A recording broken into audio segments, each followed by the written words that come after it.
ఇప్పటికే 75,000 కోట్ల అప్పులు తీసుకొచ్చిండ్రు మీరు. అప్పులు తీసుకొచ్చి ఏమైనా కట్టినరా, ఏమైనా చేసినా అంటే ఏమి చేయలే. ఉన్నదాన్ని మొత్తం కూడా రోజుకి 2 సార్లు 3 సార్లు మొత్తం కూడా హెలికాప్టర్ తీసుకోను. ఈ మంత్రి హెలికాప్టర్ కావాలంటే ఆ మంత్రి హెలికాప్టర్.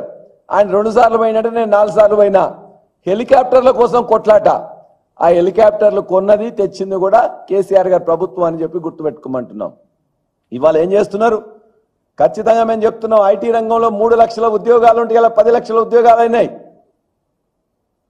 ఐటీ యొక్క ఏదైతే దాని మీద వచ్చే ఆనాడు 58,000 కోట్ల ఉత్పత్తుల విలువైనట్లయితే ఈ రోజున 2,50,000 కోట్ల విలువైంది. ఉద్యోగాల సంఖ్య పెరిగింది, సాఫ్ట్వేర్ యొక్క ఉత్పత్తుల విలువ పెరిగింది.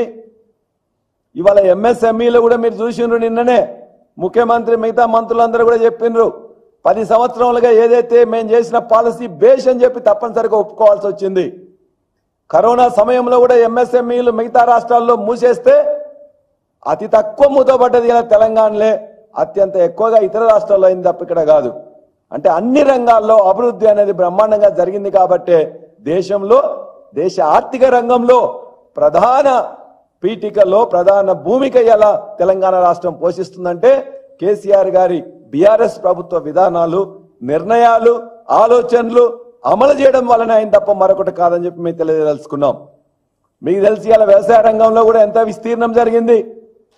సాగు విస్తీర్ణంలో నెంబర్ 1, ఉత్పాదకతలో నెంబర్ 1, ఉత్పత్తిలో నెంబర్ 1. ఎట్లా సాధ్యమైంది? వ్యవసాయ విధానాలు రావడం వల్లనే. ఇవాళ రైతులందరినీ మొత్తం కూడా రాష్ట్రం మొత్తం మీద రైతులందరినీ కూడా అరెస్ట్ చేస్తూ ఉన్నారు.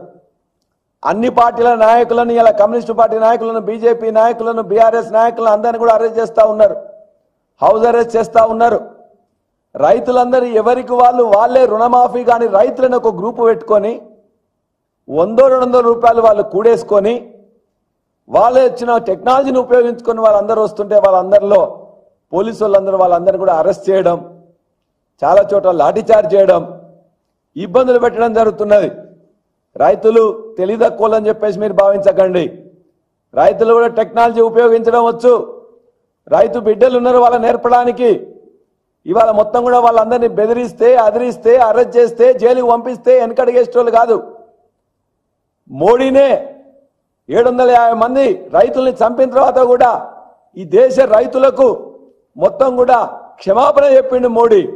ఇవాళ ఈ రాష్ట్ర ప్రభుత్వం కూడా 9 నెలల్లో రైతుల ఉసురు పోసుకుంటున్నది. అనేక మంది ఆత్మహత్యలు చేసుకునే విధంగా వాళ్ళందరినీ నడిపిస్తున్నది. చెప్పిన ఒక్క పని కూడా ఇంతవరకు చేయలే. రుణమాఫీ చేస్తామని చెప్పేసి ఫోజులు కొట్టిండ్రు. ఏం చెప్పిండ్రు? ఇలా రుణమాఫీ గురించి ఖచ్చితంగా ఇవాళ వాళ్ళు చెప్పినాయని కూడా చూసినట్లయితే రేవంత్ రెడ్డి ఆనాడు సభ్యులుగా ఉండి పిసిసి అధ్యక్షునిగా ఉండి అనేక ప్రమాణాలు చేసిండు. ఏం చెప్పిండు? రుణమాఫీ 2 లక్షలు ఖచ్చితంగా చేస్తామని చెప్పిండు. ప్రభుత్వం ఏర్పాటు చేసిన తర్వాత SLBC meeting, state level bankers committee meeting పెట్టి 40,000 కోట్ల అవసరం వస్తుంది అని చెప్పేసి మొత్తం అన్ని పేపర్లలో, అన్ని టీవీలలో, అన్ని చోట్ల కూడా వచ్చింది. కానీ వాళ్ళు ఏం చెప్తున్నాడు? డిసెంబర్ 9నే నేను చేస్తా అని చెప్పిండు. డిసెంబర్ 9నే నేను చేస్తా అని చెప్పిండు. మరి చేసిండా? మీరు ఇలా ఆయన మాట్లాడింది చూడండి. వినాలి.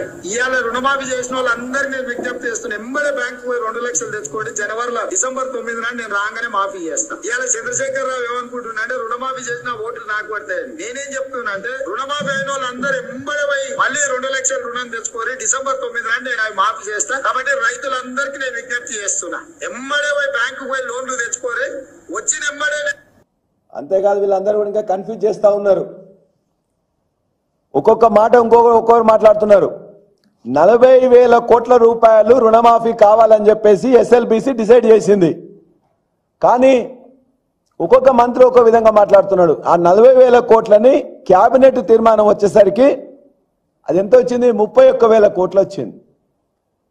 అది అసెంబ్లీలో బడ్జెట్ పెట్టే నాటికి 26,000 కోట్లకు దిగింది. తర్వాత 3 సార్లు ఒకేసారి నేను చేస్తాను ఫోజులు కొట్టి ఇవాళ 3 సార్లు చేసింది కూడా 17,000 కోట్లు. ఆ 17,000 కోట్లలో రైతులకు ఎంత చేరిందని చెప్పేసి బట్టి విక్రమార్క మాట్లాడితే వాళ్ళు చెప్పింది ఎంత 7,500 కోట్లు. అంటే 40,000 కోట్లు ఉందని చెప్తావు, 31,000 కోట్లునేమో క్యాబినెట్లో తీర్మానం చేస్తారు, 26,000 కోట్లేమో బడ్జెట్లో పెడతారు, ఆ తర్వాత 17,000 కోట్లు బ్యాంకులో పంపించిన బీఆర్ఓలు ఇస్తారు. కానీ ఎస్ఎల్బీసీ బ్యాంకుల మీటింగ్లో మళ్ళీ చెప్పింది 7,500 కోట్లు ముట్టినాయి అన్నారు. ఎందుకు ముట్టినాయి, మిగతా ఎందుకు ముట్టలే? అనేక అడ్డంకులు పెట్టిండ్రు.